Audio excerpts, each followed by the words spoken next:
Go ahead. Oh, we'll switch it up. Let's let Jay introduce number 10. Yeah, let's switch it up. Oh, well, if I have to, I'll go ahead and do it. Wisconsin. That's right, Wisconsin. Don't you forget about it. 14-4 overall, but 6-1 in the Big Ten now. 5 straight Big Ten wins to start. Fell at Penn State. Okay, that's all right. That's a pretty bad loss. But hey, I tell you what, Wisconsin on the way back up picked up a great win over Indiana on Friday, and that is the sign of a good team right there. Picking up a really solid win over Indiana. They're at 10, right? No change there. A bunch of upsets on Saturday. We're gonna let them hold on to that brass ring right there, because what it sounds like they did is I'm gonna put you in a mansion somewhere out in Wisconsin. All right, so Wisconsin at number 10. Perfect. I'll go ahead and do number 9 here. Number 9, Oklahoma Boomer Sooners. 15-3, 3-2 in conference. They were not ranked in last week's recap. They started 3-0 in a tough Big 12, then dropped the next 2. This week, picked up some wins over West Virginia and Cincinnati. They re-enter our power rankings on the strength of the Big 12 alone here. But now, Mike, bring us in that number 8. Oh, now I can go. All right, well, I'll get to talk about Kansas at number 8, 15-3, 3-2 as well. Fell to West Virginia yesterday, down 4 spots. Yikes. Feels like this team's just kind of missing that it factor. Big weeks from other teams dropped them down from the actual 1 line. They got some work to do. So, Jay, why don't we slide back over to you for number 7? You know what Kansas felt? You know what they felt? They felt those country roads take me home to the place I belong.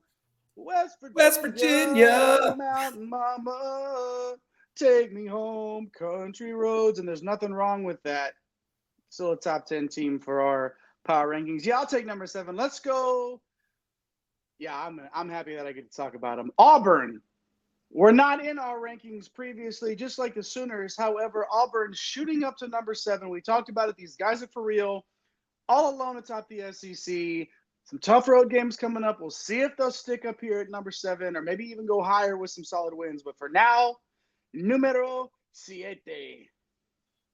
Perfect. Number 6 coming in is Tennessee, the Vols, 14-4, 4-1 in conference. They were not ranked in last week's, but the Volunteers are surging back into these power rankings. I mean, they look like $1 million with the addition of Connect. Among the SEC teams banging on the door for that 1 seed. They're killing it right now. But that is your number 6 team, the Tennessee Vols. Mike, bring us in with the top 5 here. Top five. We'll go with Kentucky, 14-3, 4-1 in the aforementioned, if I can steal one of Jay's lines, SEC conference. Picked up wins at home over Mississippi State and Georgia. 7'2", Big Z got his clearance and looks like an absolute X factor. If you haven't got a chance to watch him play, there's some highlight clips out there throwing some behind the back passes. Dude scored like 30 fantasy points in the late slate in like 10 minutes. But there's some road games coming up that obviously loom large for all these teams, but Kentucky's got those coming up next week. Let's slide over to Jay for number 4. Try to do the Zorro Z right there, but I don't know if I got it right or not.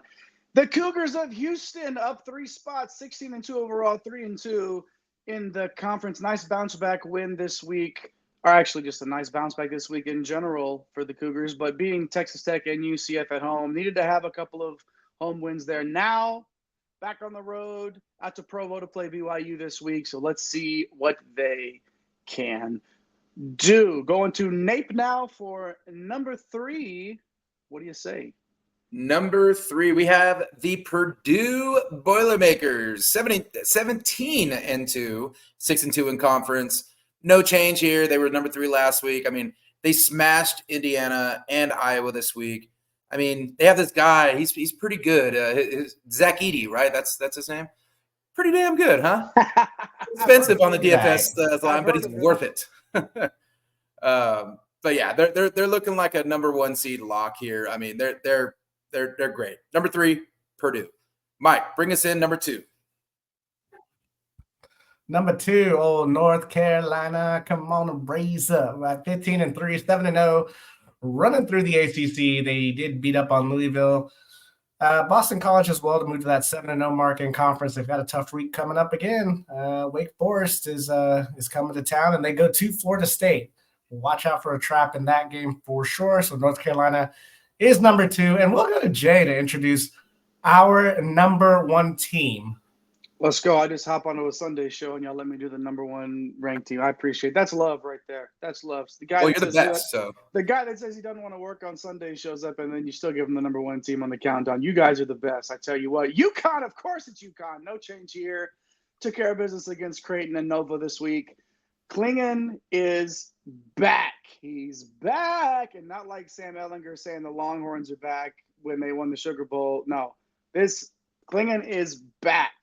And if he's healthy, and if the rest of the Huskies are healthy too, as we head down the stretch, this is a team that, I don't think there's any question that they have a legit shot to repeat come March.